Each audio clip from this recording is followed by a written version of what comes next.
falar de uma igreja saudável é muito mais do que o assunto de ministério, é muito mais do que assunto pastoral, é um assunto que diz respeito a cada um de nós como membros do corpo de Cristo.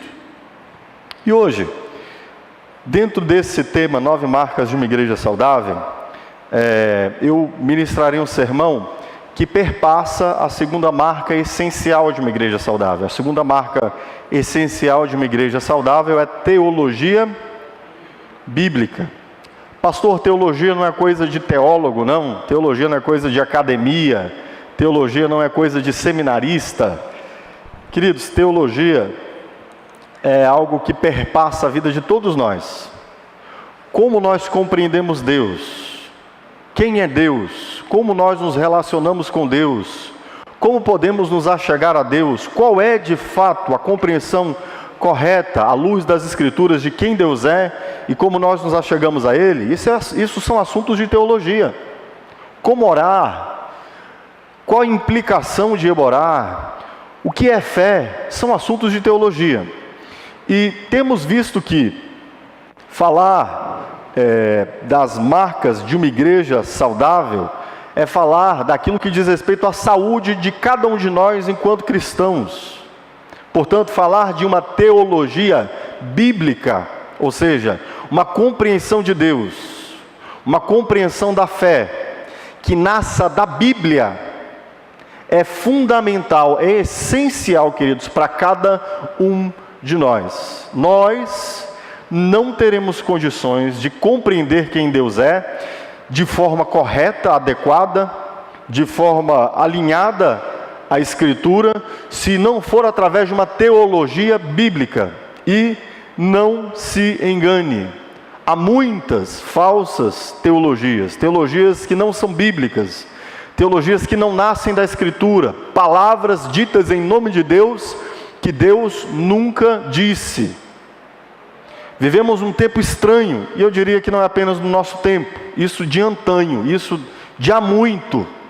Nós olhamos desde o tempo dos profetas, os maiores embates dos profetas eram com os falsos profetas. Os maiores embates dos apóstolos eram com os falsos mestres. E a Escritura já nos advertia desde os tempos apostólicos que isso pioraria nos dias à frente. E de fato, vivemos piores dias. E de fato, porque vivemos piores dias, é importante que nós conheçamos, compreendamos o que é uma teologia bíblica, certo? Mas eu quero tratar desse assunto à luz de um texto que está em 2 Timóteo, capítulo 4, verso 1 a 5. E aí, eu quero já fazer algumas ressalvas de antemão. Quais são as ressalvas? Preste atenção, abra os ouvidos. Quais são as ressalvas? Essa carta é uma carta que Paulo escreve a um pastor. E aí, geralmente, esses textos, de Paulo escrevendo a Timóteo ou de Paulo escrevendo a Tito, são textos que nós ministramos a pastores, textos que nós ministramos a líderes. Mas, não se engane, embora o texto esteja sendo dirigido a um pastor, ao pastor Timóteo, é um texto da Escritura que sempre edificou a igreja. E aqui, embora também a minha abordagem seja a partir de uma perspectiva da orientação que Deus dá ao pastor, eu tenho certeza que todos nós, como igreja, somos edificados quando a palavra de Deus é pregada como ela é. Então, eu gostaria que você observasse por algumas perspectivas esse texto. Primeiro, eu gostaria que você observasse esse texto na perspectiva de alguém que precisa ter zelo da sua própria fé e que precisa saber como buscar orientação correta para o seu crescimento. Certo? Então preste atenção no que eu estou dizendo. Você é alguém que precisa ter zelo da sua própria fé e você precisa saber buscar a orientação correta para o seu crescimento. Deus determina, Deus delibera, Deus define a construção das instituições humanas com liderança. Desde o primeiro casal existe o estabelecimento da instituição do casamento. Homem e mulher, Deus define um líder, o homem. Na igreja, Deus define uma liderança para a igreja, com um propósito específico, de edificar a igreja, de ensinar a igreja, de instruir a igreja. Por isso é importante que você, meu querido, você, minha querida, tenha discernimento para saber que líder escolher estar debaixo de sua tutela. Então eu queria que você ouvisse esse sermão primeiro por essa perspectiva, pela perspectiva de um cristão que precisa buscar de Deus uma direção para estar debaixo da tutela de um líder. Lógico, vocês que são daqui são minhas ovelhas, eu sou o pastor de vocês e eu, obviamente, procuro conduzir vocês segundo a Escritura, mas pode ser sim que em algum momento você queira sair daqui, precise sair daqui. Pode ser sim que em algum momento algumas outras pessoas queiram se chegar aqui. Então eu acho importantíssimo que você que está se chegando, ou que você que em algum momento da sua vida vai precisar migrar, que você saiba quais são os instrumentos, quais são os meios pelos quais você deve avaliar as pessoas sobre as quais você estará debaixo de liderança. Então olhe primeiro sob essa perspectiva, a perspectiva de alguém que precisa ser pastoreado por um pastor segundo o conselho de Deus.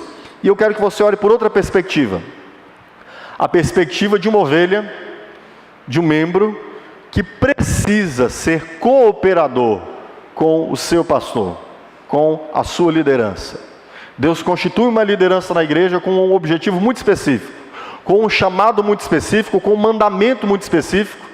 E muitas vezes nós, como ovelhas, esperamos do pastor aquilo que Deus não disse que ele tinha de nos dar. E o pastor muitas vezes fica se estribuchando, uma palavra aqui bem nordestina, estribuchando. Quem conhece estribuchando, irmãos? O pastor fica se estribuchando, tentando dar à igreja aquilo que mal ele sabe que Deus não pediu dele, certo?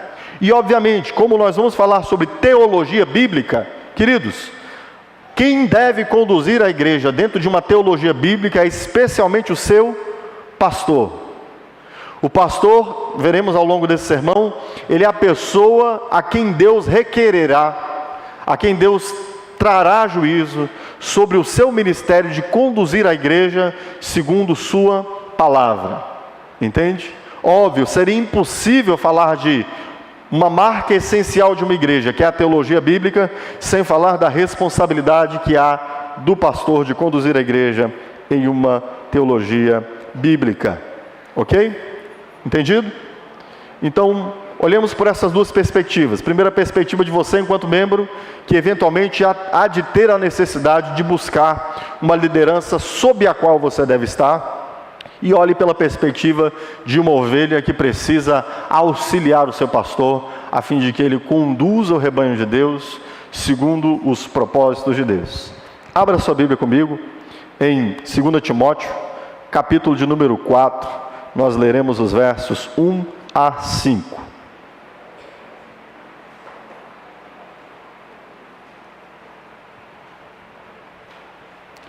Bom, antes de lermos o texto, deixa eu contextualizar para você, para ficar mais fácil nós entendermos a carga, o significado e a circunstância deste texto. Quando Paulo escreve esse texto a Timóteo, quem é Timóteo? Quem é Paulo?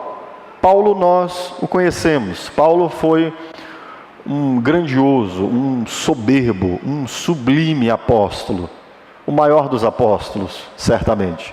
Um homem de uma grandiosidade tal que, mesmo não fosse ele um dos apóstolos de Jesus, nós teríamos ele figurado na história, nós ouviríamos falar dele de algum modo. Mas aprove a Deus separar Paulo, que era um homem de uma mente extraordinária, e era um homem zeloso de sua fé, e convertê-lo a Cristo. Paulo se tornou um gigante da fé, um dos maiores homens que nós podemos olhar, um dos maiores nomes da história da igreja e o maior dos apóstolos. Paulo cumpriu seu ministério com muito zelo. E quando nós olhamos as epístolas de Paulo, sua lida com as igrejas, os problemas que ele resolvia com as igrejas, as dificuldades que ele tinha com as igrejas, nós percebemos que à medida que ele vai chegando ao fim do seu ministério, obviamente, mais claro ainda vai ficando para ele seu papel, sua missão e as responsabilidades próprias e inerentes ao seu papel e à sua missão. Paulo, ao longo de sua jornada, ele formou outros pastores. Um destes homens que teve o privilégio de caminhar com Paulo foi Timóteo. Timóteo foi um jovem que desde as viagens missionárias que nós temos registradas na Escritura, desde a segunda viagem missionária, acompanha Paulo, e ele aprende ao lado de Paulo o ministério. Aprende sobre Cristo, aprende sobre o ministério ao lado de Paulo.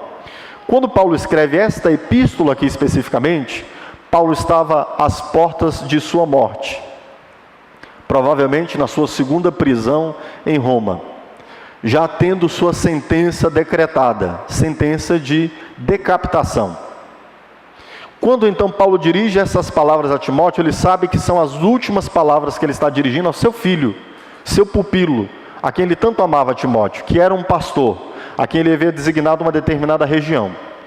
E é diante desse quadro, Paulo, sabendo que estava próximo à morte, Paulo escrevendo para o seu pupilo Timóteo, que ele então redige estes versos que nós leremos. E a palavra de Deus nos diz assim: na presença de Deus e de Cristo, que há de julgar os vivos e os mortos, por sua manifestação e por seu reino, eu o exorto solenemente, pregue a palavra, esteja preparado a tempo e fora de tempo, repreenda, corrija, exorte, com toda paciência e doutrina, pois virá o tempo em que não suportarão a sã doutrina, pelo contrário, sentindo com cera nos ouvidos, segundo seus próprios desejos, juntarão mestres para si mesmos. Eles se recusarão a dar ouvidos à verdade, voltando-se para os mitos. Você, porém, seja sóbrio em tudo, suporte os sofrimentos, faça a obra de um evangelista, cumpra plenamente o seu ministério. Curve sua cabeça. Senhor, nós estamos aqui diante da Tua palavra e te pedimos, permita que o nosso entendimento seja aberto, que os nossos olhos possam enxergar, que os nossos ouvidos possam entender o que a Tua palavra tem a nos revelar nessa noite, Senhor. E que isso nos traga para próximo do Senhor, que isso nos constranja a Te servir com maior alegria e que em tudo isso Cristo seja glorificado. É o que nós pedimos, em nome de Jesus. Amém. Recentemente nós vimos um desastre que envolveu centenas de pessoas. O desastre de Brumadinho, quando mais uma vez, aconteceu um rompimento de uma barragem da empresa Vale do Rio Doce. E o rompimento dessa barragem causou impressionantes estragos ambientais e trouxe a morte rápida, iminente, de centenas de pessoas. Poucos dias depois, houve a responsabilização, quase que imediatamente, houve a responsabilização e a prisão de quem, queridos? Dos engenheiros responsáveis pela manutenção, pela avaliação do estado daquela barragem. Os engenheiros, os gerentes. É interessante isso. Interessante que, se nós observarmos bem, no final das contas, são exatamente aqueles a quem foi constituída a autoridade, o zelo, a responsabilidade por preservar, por cuidar, por permitir que haja, por exemplo, no caso da empresa da Vale do Rio Doce, da barragem de Brumadinho, eram aqueles os técnicos responsáveis por saber se existia condição de segurança para que toda aquela estrutura estivesse onde estava. E embora não tenham sido eles que de forma direta tenham causado aquilo, de forma indireta eles são responsáveis por aquilo. À luz disso, quando nós olhamos para a igreja, nós olhamos para este texto, nós vemos o apóstolo Paulo falando do pastor, da sua teologia e do juízo. Este é o assunto de Paulo nesse texto. O pastor, a teologia do pastor e o juízo de Deus.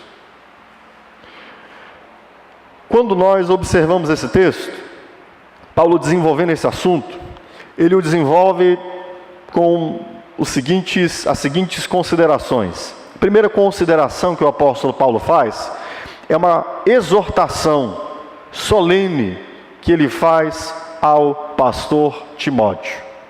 Ele faz uma exortação solene ao pastor Timóteo, dizendo que ele será julgado diante de Deus. Olha o que nos diz o verso 1.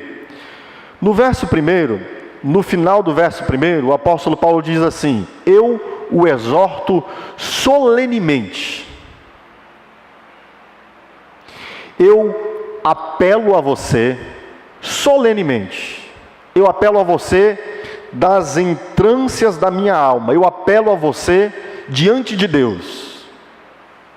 Sabe quando um pai olha para um filho e de repente, preocupado com os desdobramentos de possíveis ações equivocadas do seu filho, o pai olha para o filho e diz: meu filho, eu estou falando com você não apenas como seu pai, mas como alguém que tem o zelo da sua vida, do seu juízo, da sua morte. Eu apelo a você diante dos anjos, eu apelo a você diante de Deus. Este é o apelo que o apóstolo Paulo faz a Timóteo. Ele diz, no início do verso 1, na presença de Deus, na presença de Cristo, eu apelo a você. Eu estou falando com você, Timóteo, não apenas como amigo seu, não apenas como um pai seu na fé, mas eu trago aqui diante de mim e de você, Cristo e Deus. Eu estou trazendo Cristo e Deus como minhas testemunhas, daquilo que eu vou conversar com você. E eu queria que você me ouvisse, Timóteo, entendendo que essas palavras que eu estou dizendo a você, as falo diante de Deus, diante de Cristo. E digo mais, não quero apenas que você entenda que Deus Pai está ouvindo as coisas que eu estou dizendo a você, que Deus Filho está dizendo as coisas que eu vou dizer a você, mas eu quero esclarecer a você que Deus Filho há de trazer a juízo todas as coisas, Timóteo. Olhe que zelo de Paulo, que apelo de Paulo, que preocupação de Paulo. Ele fala-nos, ele diz então a Timóteo que ele será julgado. Cristo é juiz e ele será julgado pelo cumprimento do seu ministério, porque ele deve ser fiel ao seu ministério, queridos. Que coisa gravíssima. Coisa gravíssima. É interessante que o próprio apóstolo Tiago vai dizer o seguinte: não queiram todos vocês serem mestres, pois sobre estes haverá mais pesado juízo. A primeira percepção que nós temos desse texto, então, é que Paulo faz uma exortação solene ao pastor Timóteo, dizendo a ele que ele está diante de Deus e diante de Cristo, que é juiz, e que ele vai ser obviamente julgado por ser fiel ao seu ministério. Nós, olhando para a Escritura, como eu disse a vocês, há muito nós vemos, desde os tempos de Moisés, lidando com as revoltas que surgiram contra o seu ministério, desde os profetas, com o surgimento dos falsos profetas, ao tempo de Cristo, com falsos mestres, enfim, e ao longo de toda a história da igreja. Vemos pessoas, por exemplo, que cuidam, que são pouco cautelosos quanto ao seu ministério. Por exemplo, texto de Isaías, capítulo 56, verso 10, o texto de Isaías nos fala de líderes despreocupados. O texto de Isaías nos fala de atalaias. Atalaia era a figura de um soldado que ficava na torre da cidade para avisar a cidade quando houvesse algum inimigo vindo contra a cidade. E essa imagem, essa ideia deste tipo de soldado é utilizado algumas vezes para se referir aos profetas, aos líderes do povo, que deveriam ser atalaias, no sentido de serem pessoas que estavam zelando pelo cuidado do povo. Mas em Isaías 56:10, a palavra de Deus nos diz: todos os seus atalaias são cegos, nada sabem, todos são cães mudos. Não podem ladrar, andam adormecidos, estão deitados e gostam do sono. O profeta está aqui falando de líderes que deveriam estar vigilantes sobre o povo de Deus, que deveriam estar olhando e zelando pela vida do povo de Deus. Mas ao invés disso, o profeta os compara a cães sonolentos, que nem ladrar, nem latir, diante da iminência de um perigo, latem. Que comparaçãozinha, irmãos, é para deixar lá no assoalho mesmo, né? Líderes que são como cães mudos, que nem ladrar sabem, andam adormecidos e deitados e gostam de sono. E há muitos líderes assim, há muitos pastores assim, que não entendem a urgência do tempo, que não entendem a urgência da mensagem, que não entendem o peso dessa mensagem. E por eles próprios estarem desatentos, a igreja também se torna desatenta. Líderes que dormem, igrejas que morrem. Pastores displicentes, igrejas displicentes. Não entendem que Deus será juiz, tanto deles, quanto da igreja, e que o sangue da igreja recairá sobre eles. Por isso a preocupação de Paulo, a preocupação de provocar em Timóteo o entendimento de que ele será julgado por Deus. Paulo está dizendo a Timóteo: não importa, Timóteo, que você tenha sido formado por mim, que as pessoas digam, esse aí é discípulo de Paulo, não interessa o que as pessoas digam de você, o que importa é que Deus julgará você, meu filho. Por isso eu não apelo às minhas credenciais para dizer, olha, você é um discípulo de Paulo. Não, você está diante de Deus e de Cristo, e Cristo há de julgar você. O apóstolo Paulo vai dizer-nos em 2 Coríntios capítulo 2, verso 17, porque nós não estamos como tantos outros, mercadejando a palavra de Deus. Antes em Cristo é que falamos na presença de Deus com sinceridade e da parte do próprio Deus. Olha a solenidade com que Paulo encara o seu ministério. Olha a seriedade com que Paulo encara o seu ministério. Ele diz, antes em Cristo é que falamos. E falamos entendendo que estamos na presença de Deus e da parte do próprio Deus. Olha como Paulo encara o seu ministério. Que seriedade, que zelo, que preocupação. Isto, queridos, deve nos trazer algumas considerações para as nossas vidas, para o nosso ministério, para o nosso lidar com o nosso pastor, para entendermos a nossa dinâmica enquanto membros da igreja. Obviamente, em primeiro plano, isso deve constranger a cada pastor, a cada líder, a cada um que compartilha a palavra de Deus, a cada pessoa que está entendendo que tem um chamado de Deus ao ministério. Isso deve nos constranger-nos o fato de que precisamos falar, entendendo que estamos prestando contas aqui, agora, diante de Deus. Deus está no meio da igreja. As palavras que dizemos, devemos dizê-las diante de Deus, sob o temor do Senhor, sabendo que seremos julgados por isto. E se você entende que o seu pastor está sob o juízo de Deus, e que ele prestará contas ao Senhor, e que ele precisa ser fiel a Deus, entenda uma coisa: à medida que o seu pastor, à medida que a pessoa a quem você ouve é fiel a Deus, ele prega a palavra de Deus, cada membro também está ouvindo na mesma medida ao próprio Deus. E por isso, todos nós e cada um de nós prestaremos contas daquilo que nós ouvimos diante de Deus. Que santo temor nós não precisamos ter diante da palavra de Deus exposta e pregada aos nossos corações, queridos. Que zelo, que preocupação, que cuidado. Diante disso, queridos, eu quero dizer que esta é a questão mais fundamental, entendendo que nós seremos julgados por Deus. Essa é a questão mais fundamental para que a igreja possa ouvir uma teologia bíblica.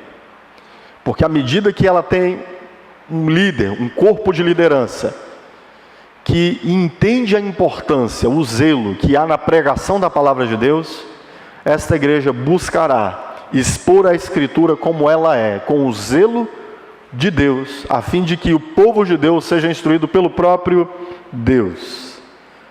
Amém, queridos? Portanto, entenda o juízo que recai sobre a sua liderança. O autor aos Hebreus vai nos dizer no capítulo 13 de sua epístola, ele vai dizer assim: olha, sabendo, queridos, a grande responsabilidade que há sobre seus líderes, no verso 17 ele vai dizer: obedeçam aos seus líderes e submetam-se à autoridade deles. Eles cuidam de vocês como quem deve prestar contas. Ele continua dizendo: obedeçam-lhes, para que o trabalho deles seja uma alegria e não um peso, porque isso não será proveitoso a vocês. Especialmente nesse nosso tempo, queridos, em que a gente tem uma desconstrução de figuras de autoridade, a gente tem uma desconstrução de postos de liderança. Nesta semana, nós tivemos o segundo presidente do nosso país preso. O primeiro preso já de forma definitiva por sentença transitada em julgado. O segundo preso por uma decisão interlocutória do processo, ainda não é definitiva, mas não deixa de ser uma coisa absurda, queridos. Nós vivemos um tempo de desmonte de autoridades. As autoridades que nós temos são vergonhosas. E nós também somos criados de modo a desconsiderarmos o respeito que devemos prestar às autoridades. E aí, saímos inclusive de um extremo para o outro, né? Por exemplo, se há 20, 30 anos atrás, um filho mal podia passar na frente de um pai, conversando com um amigo, que ele recebia um bufetão, né? Sai daqui, menino! Pá! Hoje, vivemos o outro extremo. Filhos que desrespeitam de forma aberta, escrachada seus pais, e os pais acham bonitinho, né? Ah, nada demais.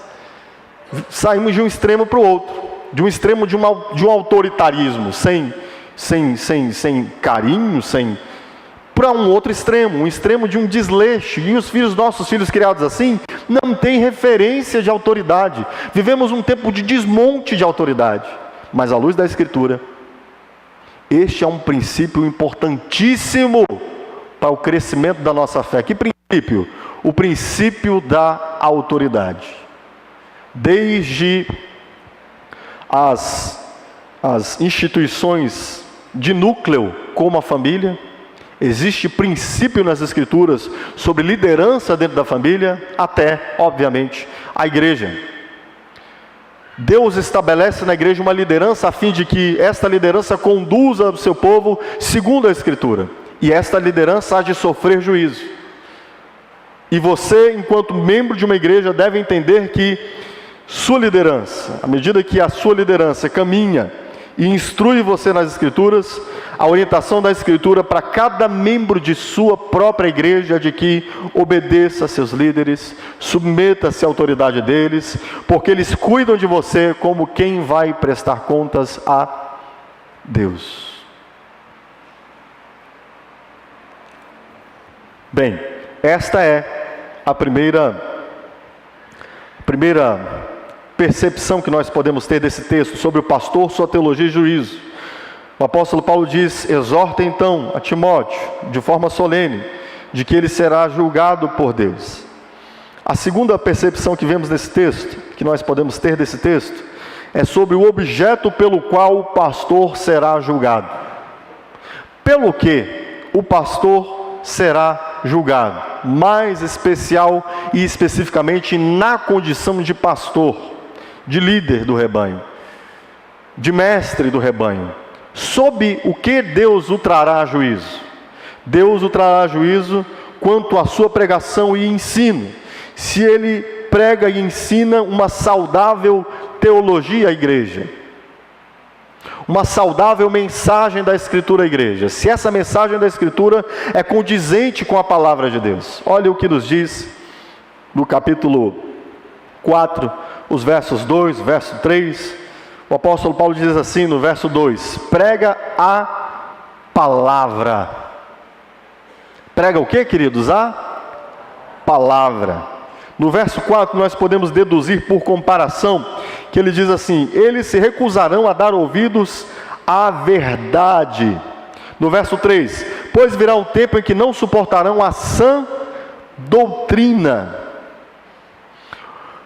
A principal missão do pastor é pregar e ensinar. E o que ele deve pregar e ensinar? A sã doutrina. A sã doutrina, queridos, é a teologia bíblica, conforme extraída da própria Escritura. Então, vejamos essas duas questões aqui. Esse texto nos fala sobre a principal missão do pastor, que é a pregação e o ensino, e fala sobre o objeto dessa pregação e ensino, que é a doutrina saudável, uma teologia saudável. A primeira questão importante: o pastor será especialmente julgado, seu líder será especialmente julgado pelo ministério da pregação e do ensino. 1 Timóteo capítulo 4, verso 13, o apóstolo diz a Timóteo: até a minha chegada, aplica-te à leitura, exortação e ao ensino. Em 1 Timóteo 4,16, Paulo ressalta a Timóteo: tem cuidado de ti mesmo e da doutrina. Continua nesses deveres, porque fazendo isso salvarás tanto a ti mesmo como aos teus ouvintes. Logo, queridos, a principal missão do pastor é a pregação e o ensino. Percebe isso?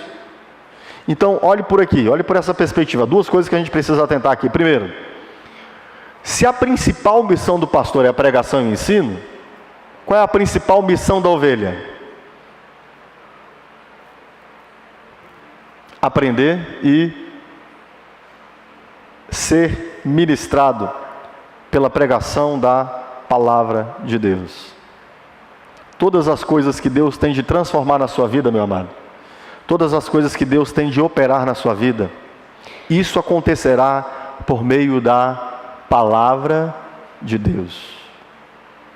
Se Deus designa uma liderança cuja principal função é ensinar, é porque a principal função da igreja é, lógico, na relação com o seu líder, aprender.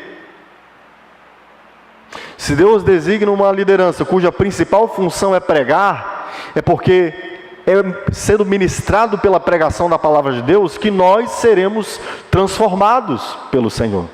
Estou me referindo à sua relação com o seu pastor. Se a principal missão do pastor é pregar e ensinar, na relação com o seu pastor, a principal missão da igreja com o seu pastor é ouvir e aprender, amados. Porque o que Deus tem de fazer no meio do seu povo, Ele o faz por meio da sua palavra. O instrumento que Deus escolheu para moldar a vida do seu povo é a sua palavra. Ora, se a principal missão do pastor é a pregação e o ensino, o que ele deve pregar e ensinar? A sã doutrina. Paulo usa comumente essa expressão nas suas epístolas chamadas pastorais, escrevendo a Timóteo, na primeira epístola de Timóteo, segunda epístola de Timóteo, escrevendo a Tito, na epístola que ele escreve ao pastor Tito também. E o que vem a ser a sã doutrina, queridos?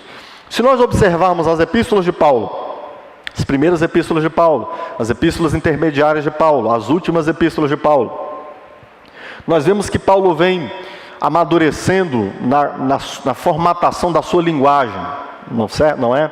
Então, por exemplo, os grandes embates, os grandes conflitos que Paulo teve com os falsos mestres nas igrejas, com os falsos pastores, com o desvio da igreja, Paulo vai entendendo que tudo isso é decorrente do que, queridos?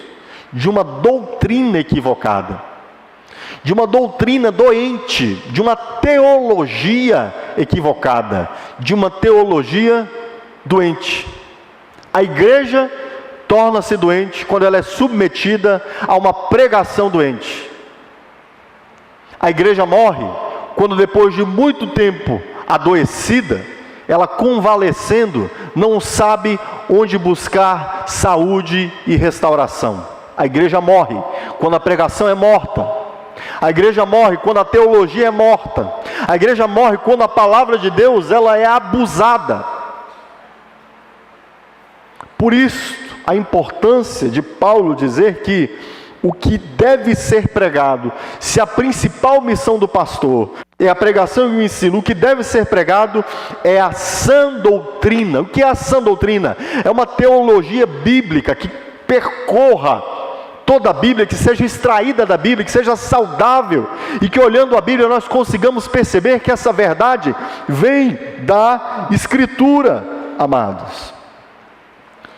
E tá bom, pastor, mas como eu consigo discernir o que é uma sã doutrina?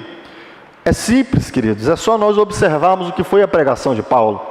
Olha o que o apóstolo Paulo vai dizer em 1 Coríntios 2, 1.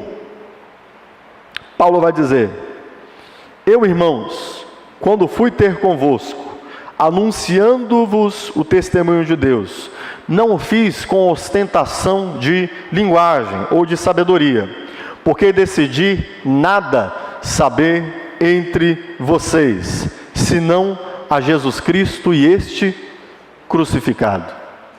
Paulo está dizendo: quando eu fui ter com vocês, quando eu fui apresentar-me a vocês, eu decidi nada mais ensinar a vocês, senão a Cristo Jesus e a Cristo crucificado. O centro, o eixo da pregação de Paulo era Cristo e este crucificado, o Evangelho, a boa nova.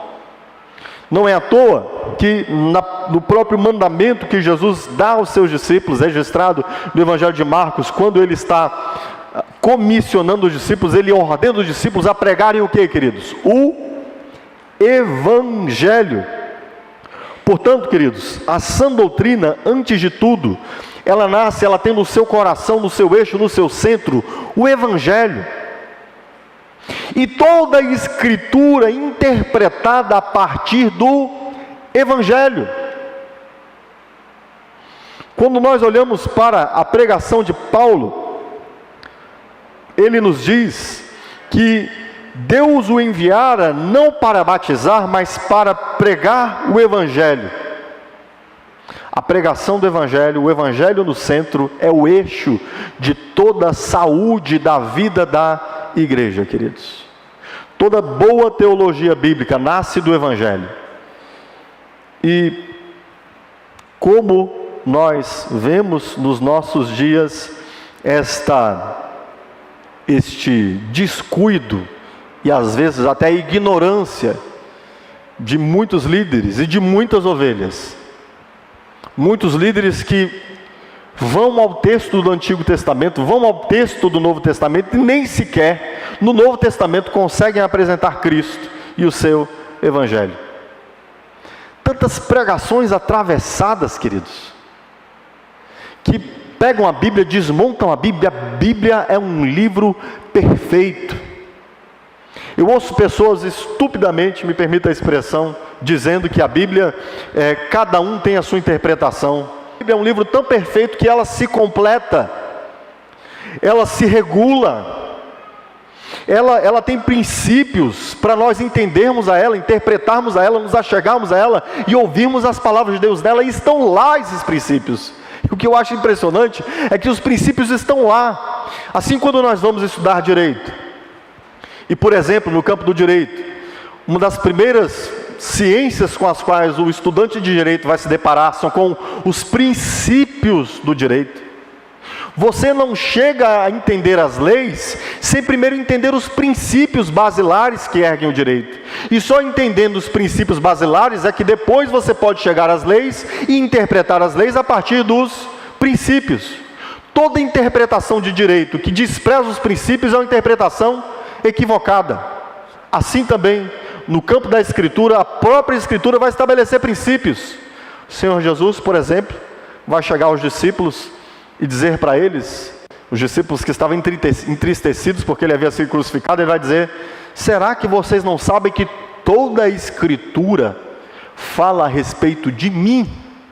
Eu sou o assunto de toda a Bíblia, e que era necessário que eu morresse e ressuscitasse. Então ele começa a anunciar desde Moisés até os profetas que isso está no centro, ou seja, a própria Bíblia, queridos, aponta-nos o centro, o eixo, a mensagem mais importante.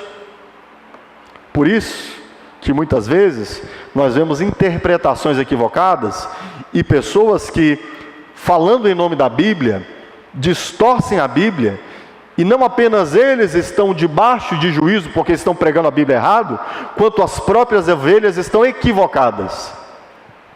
Porque alguém pega a Bíblia aqui, lê um texto aqui, fora do seu contexto, sem entender o texto à luz daquele contexto específico, sem entender o texto à luz de toda a Bíblia, e aí traz para você alguma mensagem lá pontual, querendo mostrar para você que de repente nós temos muitas teologias nesse nosso tempo, né? Teologias de prosperidade, teologias de autoajuda e teologias de toda a natureza, até teologias, por exemplo, que falam da possibilidade de você ser um homossexual e permanecer um homossexual como cristão, defendem na Bíblia.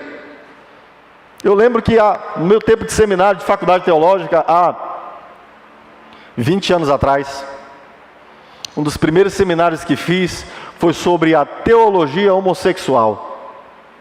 Pessoas argumentando à luz da Bíblia, com textos bíblicos, a possibilidade de você ser homossexual. Seria o mesmo que argumentar, né, a possibilidade de você ser um adúltero. Não estou comparando aqui o pecado da homossexualidade, dizendo que ele é o pior de todos, não é isso. Seria o mesmo que argumentar à luz da Escritura que você pode ser um adúltero e ser um cristão, que está tudo bem. Fique em paz. Vemos pessoas distorcendo a Escritura porque não conhecem o eixo da Escritura e não sabem por causa disso interpretá-la de modo correto. O eixo da Escritura nasce do Evangelho, e é pelo Evangelho que nós interpretamos toda a Escritura. Aqui nasce a boa teologia bíblica, aqui nasce a sã doutrina. E se é aqui que nasce a sã doutrina, e se é aqui que nasce a boa teologia bíblica, fique alerta. Sempre que o que você estiver ouvindo não for o Evangelho, corra. Corra. Fique alerta, meu amado. A principal missão do seu pastor é pregar e ensinar. Portanto, dê condições a ele, para ele pregar e ensinar. Há pessoas que pensam que o pastor tem de fazer tudo, né? O pastor tem de cuidar quando tem que levar ao hospital quando estiver alguém doente, o pastor tem que visitar todos os doentes da igreja, o pastor tem que saber de todos os problemas dos irmãos, o pastor tem que... O que mais, irmãos? Tem que abrir a igreja, o pastor tem que limpar os bancos, o pastor tem que... O que mais, queridos? Tudo, o pastor tem de fazer tudo. O pastor não me ligou no meu aniversário.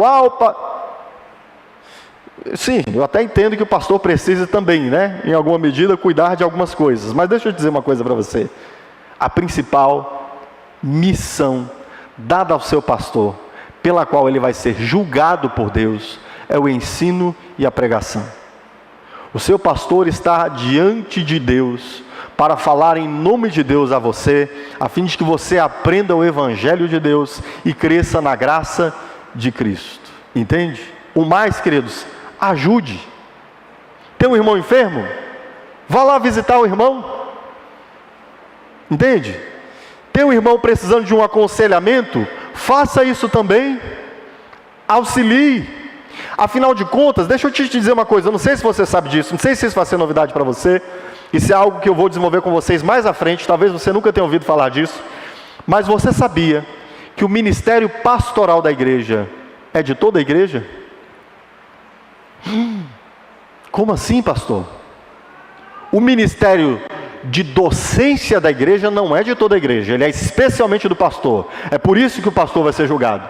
Mas o ministério pastoral, no sentido do cuidado com a ovelha, você sabia que ele é de toda a igreja? Olhe os mandamentos de Paulo, dirigindo-se à igreja: exortem-se uns aos outros, levem as cargas uns dos outros. Logo, visitem uns aos outros, né? Parabenizem no aniversário uns aos outros, e assim por diante, certo?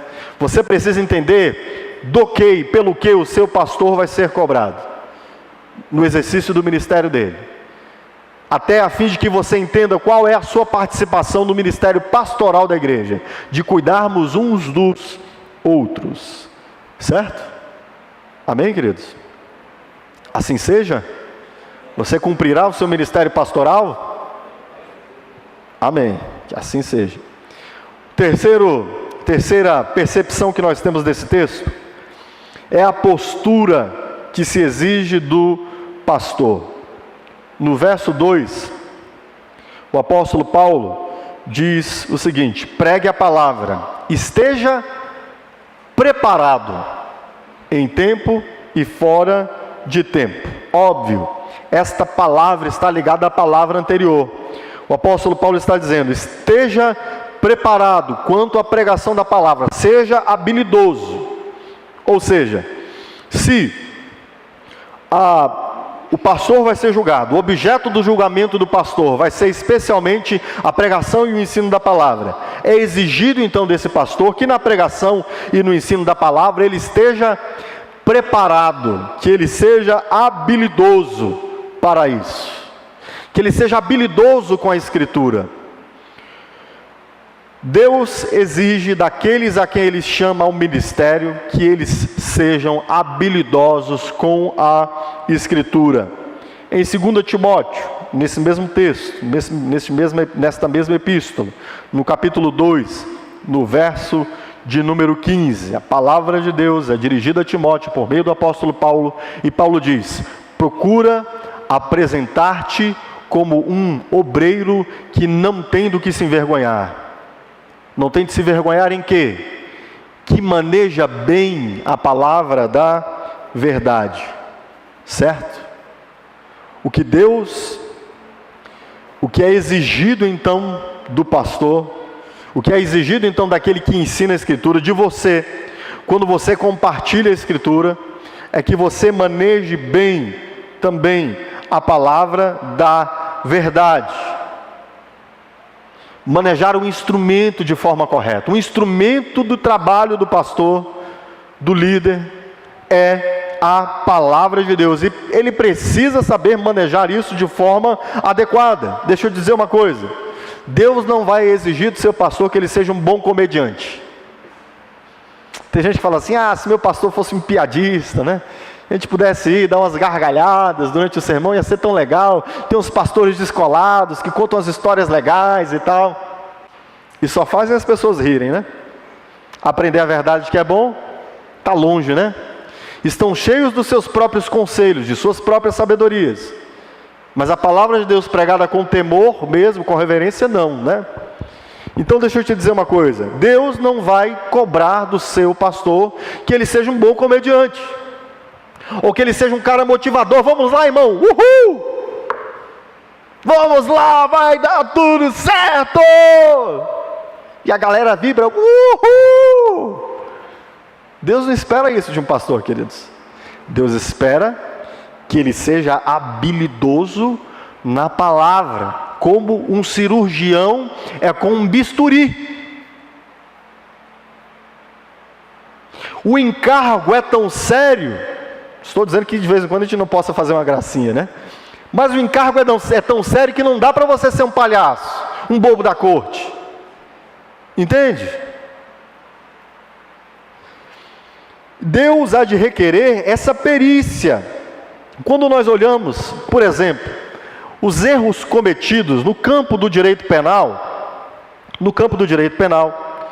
quando alguém comete uma infração, quando alguém quebra uma lei, ele é julgado, e essa ação dele é considerada a partir de duas perspectivas. Ele fez porque ele quis fazer a coisa errada, simplificar aqui a linguagem, ou ele fez sem querer fazer a coisa errada, mas ainda assim cometeu o erro. É o que a gente chama no campo do direito de dolo ou culpa. O dolo é quando você quer fazer algo errado e você faz. A culpa é quando você não quer, mas ainda assim, ou por imperícia, imperícia é você não ter habilidade, ou por imprudência, imprudência é quando você não teve o devido cuidado, ou por negligência. Negligência é quando você deixou de fazer algo que você tinha de fazer. Você ainda assim comete um erro. E aí, eu quero dizer para vocês que o erro deliberado pode acontecer de cima do púlpito. E não se engane, ovelhinha. Há muitos falsos mestres, há muitos falsos pastores que de forma deliberada, por um coração perverso e vil, por motivações torpes, cometem erros de cima de púlpitos, e por isto serão julgados. O dolo, o desejo de cometer o erro na pregação do Evangelho, pode ser, por exemplo, um dos exemplos possíveis é a ganância. Sim, pastores gananciosos, que acham que o Evangelho é fonte de lucro, de enriquecimento, e que por isso distorcem a mensagem a fim de que manipulem as pessoas para que elas tragam tudo o que elas têm, a fim de que eles próprios sejam enriquecidos com a riqueza dos outros. O apóstolo Paulo, escrevendo a Tito no capítulo 1, verso 11, ele diz: aos quais convém tapar a boca, é melhor selar a boca desses caras, homens que transtornam casas inteiras, ensinando o que não convém, por torpe, por vil, por desprezível ganância. Há sim, ovelhinha, falsos mestres, falsos pastores que pregam o erro por ganância. Aqui há dolo, aqui eles sabem que estão fazendo errado, eles sabem que estão transtornando a Escritura, sabem que estão deturpando a palavra de Deus, mas a sua motivação pode ser a ganância, pode ser a vaidade, pode ser tanta coisa. Homens que transtornam a palavra de Deus por dolo, e por esse motivo não usam de forma adequada, com exatidão, com habilidade, a palavra de Deus como ela precisa ser pregada. Além do dolo, da vontade de errar, alguns que erram por culpa. Culpa é quando você não tem a vontade de errar, mas ainda assim você erra. E a culpa pode ser por imperícia. O que é imperícia, queridos? Imagine que você não foi formado em, ou melhor, que você é formado em medicina, mas que você resolve fazer, é um clínico geral, e alguém chega para você e diz: você pode fazer uma cirurgia estética no meu rosto? Você diz: posso, sou médico. Você pode até ser médico, mas você tem habilidade em cirurgia? Não tem. Você é imperito nisto. E alguns, até de boa vontade, buscam assomar-se ao ministério para pregarem a palavra de Deus, mas são imperitos. A igreja precisa conhecer isto. Imperitos por quê? Porque faltam dons espirituais para exercer o ministério. Imperitos por quê, queridos? Porque não tem um chamado de Deus, uma vocação de Deus para cumprirem seus ministérios. Imperitos por quê? Porque lhes falta estudo da Escritura e capacitação bíblico-teológica para a pregação e o ensino. E o imperito, queridos, ele pode até tentar fazer, pode até ter boa fé, mas ele não tem capacidade para isso. Não tem capacidade porque não tem dons espirituais, não tem capacidade porque Deus não o chamou, não tem capacidade porque não tem formação para isto. Entende? Ah, pastor, eu já ouvi isso. mas não precisa estudar a Escritura. Onde você achou isso, meu irmão? De onde você tirou isso, meu querido? Os dons estão vinculados, estão agregados a uma específica. O apóstolo Paulo vai dizer que nós precisamos desenvolver os nossos dons. Uma palavra de Deus dirigida a mim especificamente foi que me havia dado o dom da pregação, mas que eu deveria comer a sua palavra de dia e de noite. Olhe para a vida do apóstolo Paulo. Um homem chamado por Deus como nenhum outro, uma vocação espetacular, mas que, inclusive aqui, escrevendo a Timóteo, nos seus últimos dias, escreve a Timóteo dizendo, estava para morrer, escreve a Timóteo dizendo, traz os meus livros. É indispensável que o pastor seja alguém zeloso da Escritura, que estude a Escritura, e que por isso então seja perito em ministrar a palavra de Deus. Em 1 Timóteo capítulo 1, verso 7, o apóstolo vai dizer a Timóteo, alguns querendo ser mestres da lei e não entendendo nem o que dizem, nem o que afirmam. Tem pessoas que querem ensinar a Escritura, mas elas nem sabem as coisas que tanto elas defendem. Defendem com tanto vigor, com tanta ênfase, mas você percebe de forma muito, às vezes, de forma muito patente, muito aparente, que as coisas que elas procuram defender, elas sequer têm consistência para defender o que defendem. Então fique alerta. Assim como você não se submete a um arquiteto para fazer uma cirurgia em você, não se submeta a uma liderança que não é perita, que não tem chamado, que não tem dons espirituais, que não tem capacitação, especialmente no lidar com a Escritura, para ensinar você no seu crescimento espiritual. Você está minando o seu crescimento espiritual. Eu tive, queridos, um péssimo professor no meu ensino médio. Era ruim. Pensa no cara ruim. Eu, lendo o livro antes da aula, compreendi a disciplina. Física. Ele chegava na sala de aula, enrolava. E eu falava, mas professor, aqui está dizendo que se nós considerarmos a distância e calcularmos segundo delta e pi, ele é isso mesmo. Sabe o que eu aprendi com ele? Nada. Perdi meu tempo. Se eu tivesse estudado em casa sozinho, teria sido muito melhor. E não se engane, muitas vezes você como ovelha, está se submetendo a uma liderança que não te ensina, e você não aprende nada. Procure alguém que seja perito, que tenha o dom, que tenha chamado, porque Deus exige do pastor que ele tenha perícia.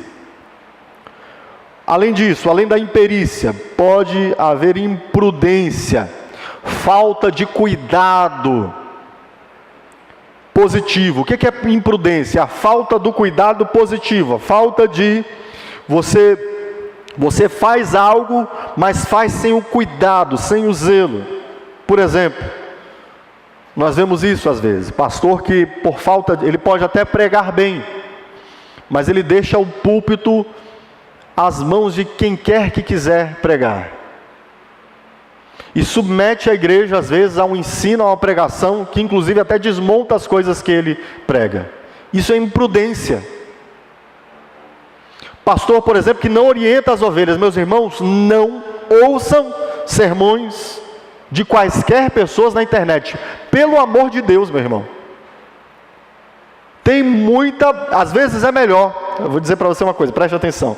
Às vezes é melhor assistir um filme do que assistir um sermão. Um filme de guerra, que só tem sangue. Tem sermões que pervertem, destroem, desmontam, desconstroem. No nosso caso aqui, inclusive, por exemplo, no nosso site lá, tem algumas páginas que a gente indica para você da internet. Para quê? Para que você busque um conteúdo saudável. Para que você saiba o que você está aprendendo. Portanto, imprudência pode ser uma das causas do cometimento de erros considerados na perspectiva da falta de habilidade com a Escritura. E também a negligência. A negligência é a falta de cuidado negativo, deixar de fazer o que você sabia que devia fazer. Às vezes o pastor é até um homem instruído na Escritura, alguém habilidoso na Escritura, alguém que conhece a palavra de Deus, que sabe ensiná-la, mas ele negligencia o ensino da igreja, porque não quer machucar os irmãos, porque tem medo de perder alguém, e por isso ele é negligente com a dieta da Escritura. Toda a Bíblia tem de ser ensinada, não apenas aquilo que para nós é agradável, mas também aquilo que é desagradável. Por isso a exortação de Paulo com o pastor Timóteo, que ele esteja preparado, ou seja, que ele seja habilidoso, e sendo habilidoso ele não falte por imperícia, nem por imprudência, nem por negligência com o povo de Deus. Certo, queridos? Ok? Então observe bem, fique alerta, fique atento, busque discernir. Se você está debaixo de um ensino, de uma orientação, de uma instrução, que seja feita com zelo, com dedicação, com habilidade, diante de Deus e para a sua glória. Por fim, o apóstolo Paulo fala-nos da tentação de que o pastor pode sofrer, de deixar-se levar por homens e não pela palavra de Deus. O verso 3, o apóstolo Paulo diz-nos que haverá tempo em que não suportarão a sã doutrina. Ao contrário, sentindo coceira nos ouvidos, juntarão mestres para si, segundo seus próprios desejos. E algumas vezes existe essa configuração. Existe a configuração de algumas pessoas estarem clamando, estarem pedindo, estarem desejando ouvir algo que lhes agrade, que não lhes confronte, que não lhes conteste.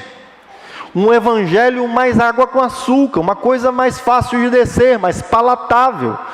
Não tem uma coisa mais doce, não precisa ser tão amargo assim. E diante desse apelo, muitas vezes alguns líderes cedem aos apelos e são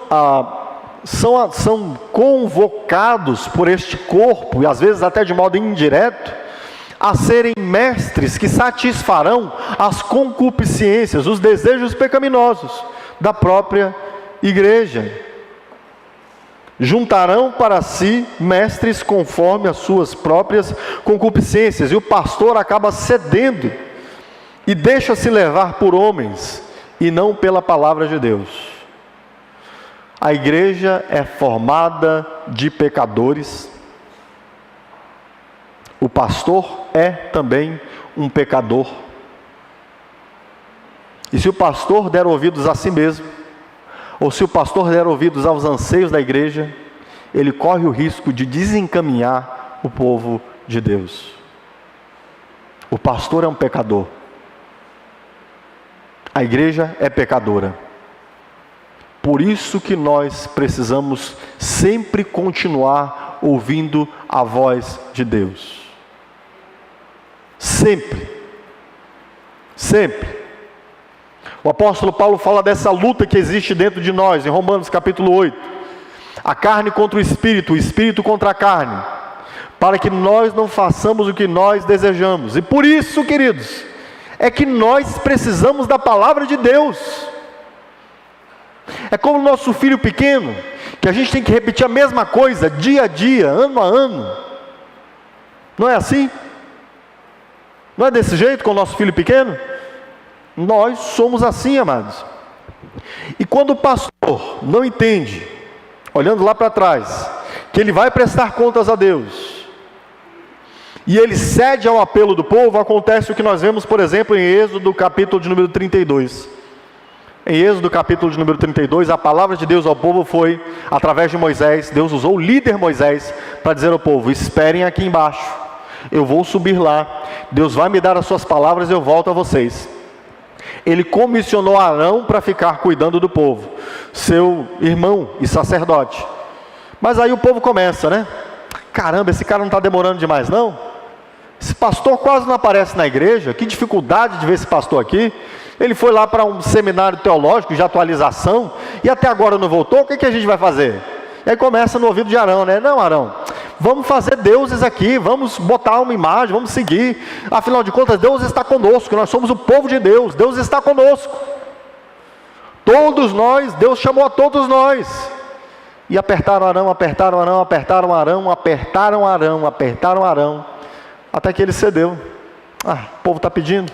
Então tá bom, pessoal, traz aí para mim o ouro de vocês. Forjaram um bezerro de ouro.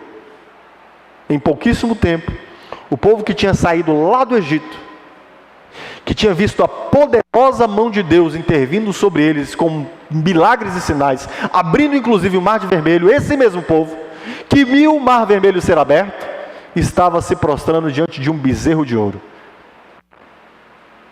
Estava prestando culto diante de um bezerro de ouro. O que será do povo de Deus, se o povo de Deus não ouvir continuamente a palavra de Deus? Olhe para a história da igreja, amados. Por que há jovens que se desencaminham, que não conseguem viver uma vida santa, que namoram daqui para ali, que têm relações sexuais antes do casamento? Porque faltam ouvir repetida e constantemente: seu corpo é santuário para a glória de Deus. Por que há homens que de repente aqui e ali começam a ouvir uma cantadinha, acham saudável, razoável, afinal de contas estão chegando lá na fase do lobo, né? 40 anos, precisando se sentir mais vigorosos e tal, e aí ouve uma cantadinha, aquele sorrisinho, manda uma mensagem no WhatsApp, começa a trocar mensagem, daqui a pouco estão mandando nudes, mandando fotos suas nus para outras mulheres, estão vendo pornografia na internet. Por que acontece isso, queridos? Porque falta ouvir constantemente que os olhos deles são a luz do corpo, e que se os seus olhos forem trevas, tudo neles será trevas. Por que a igreja às vezes se desencaminha, queridos, andando por caminhos perniciosos, fazendo acordos escusos, trazendo políticos para o púlpito e fazendo da igreja mercadejamento? Porque falta ouvir frequentemente que Deus é juiz e trará a cada um de nós a juízo diante da sua glória. Nós precisamos frequentemente, eu preciso, queridos, vocês não entendem, eu preciso frequentemente, constantemente, ser inundado pela palavra de Deus, ser constrangido pela palavra de Deus, ser confrontado pela palavra de Deus, sempre, eu preciso sempre. E o que tem me mantido em pé tem sido a palavra de Deus, amados. Nada mais teria condições de me manter em pé ao longo desses 22 anos de jornada. A palavra de Deus. Por isto, o pastor não pode sofrer, não pode deixar-se levar pela tentação de dar ouvidos às aspirações de homens, nem a dele mesmo, porque ele também é um pecador. Ele precisa estar diante de Deus, entendendo que é a Deus que ele prestará contas das palavras que ele prega. Enfim,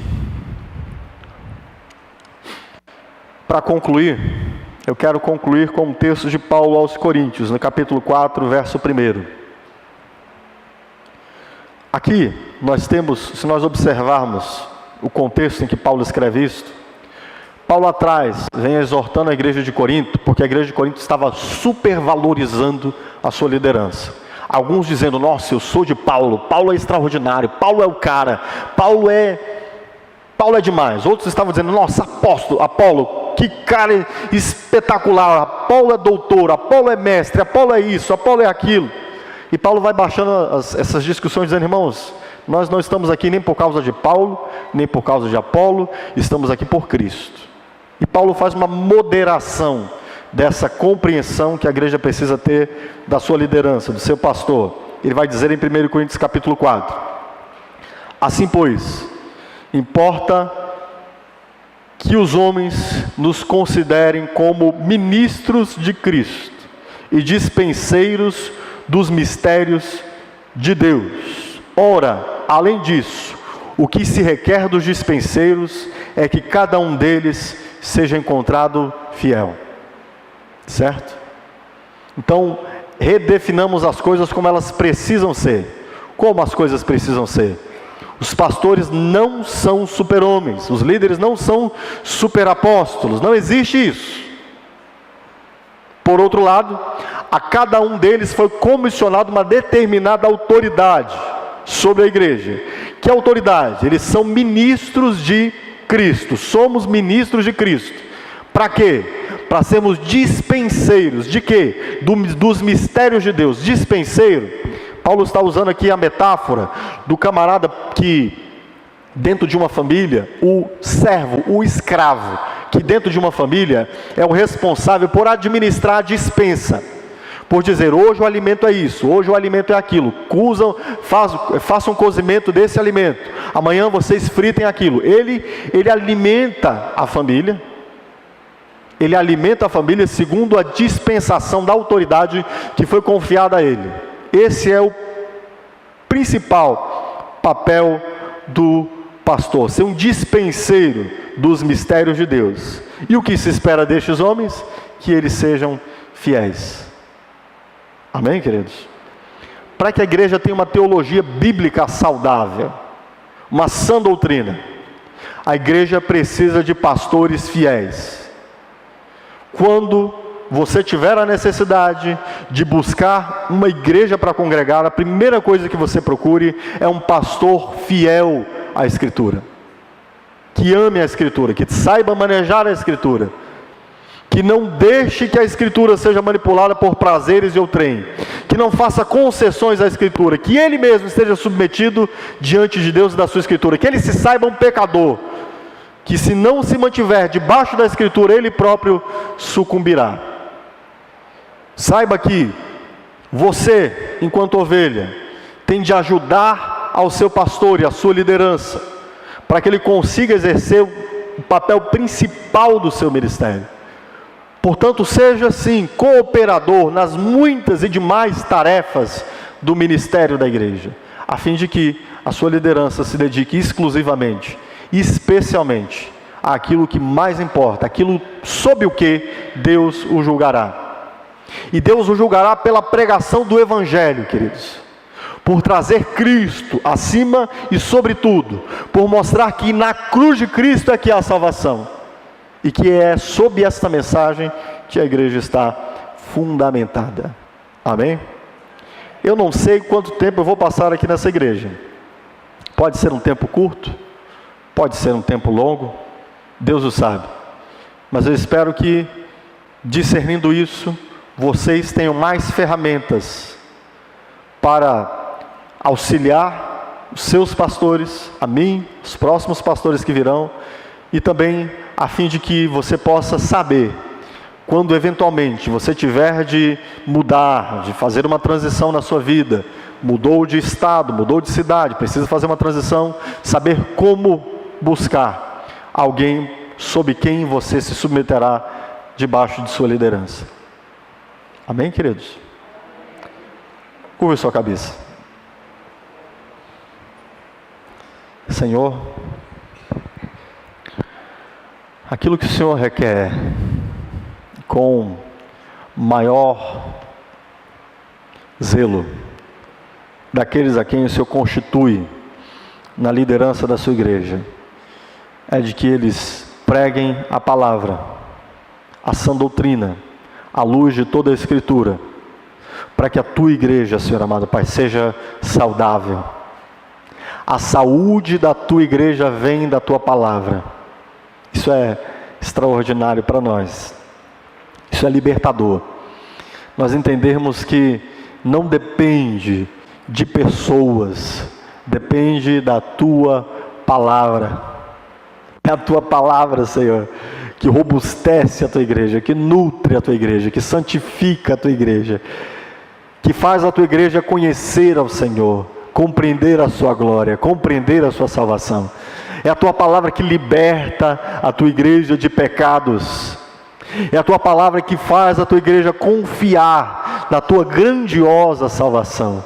A tua palavra é o instrumento pelo qual o Senhor escolheu edificar a tua igreja. Ajuda-nos, Senhor, eu te peço, para que a tua igreja sempre seja zelosa da tua palavra, a fim de que ela esteja buscando a interpretação conforme o Senhor mesmo designou que fosse interpretada, a fim de que a tua igreja entenda o quão é importante que ela estude, que ela aprenda, que ela se submeta, que ela ouça as tuas palavras, a fim de que a tua igreja saiba que é ouvindo as tuas palavras que ela é transformada de glória em glória à imagem do teu Filho. Muito obrigado, Senhor, pelos muitos homens zelosos da tua palavra que nos trouxeram e nos fizeram chegar até aqui. O Senhor tem sustentado a tua igreja, porque a tua igreja tem recebido, tem tido trabalhadores, Senhor, que amam a tua palavra, que zelam da tua palavra. Permita, Senhor, que se levante no seio da tua igreja novos líderes, novos pastores, chama, Senhor, novos ministros do teu evangelho, que amem a tua palavra, que estejam apaixonados pela tua palavra, que se permitam ser constrangidos pela tua palavra, que se permitam serem confrontados pela tua palavra, nutridos pela tua palavra, e assim possam se colocar diante da tua igreja, tendo apenas a tua palavra em seus lábios. Eu te suplico isso, Senhor. Faz do nosso meio, gera no nosso meio pastores, líderes que amem a tua palavra. Que o Senhor permita que essa igreja seja uma igreja que possa colher muitos homens e mulheres que, amando a tua palavra, preguem-na com amor e com zelo. É o que nós te pedimos, em nome de Jesus. Amém. Aplauda ao Senhor, amado.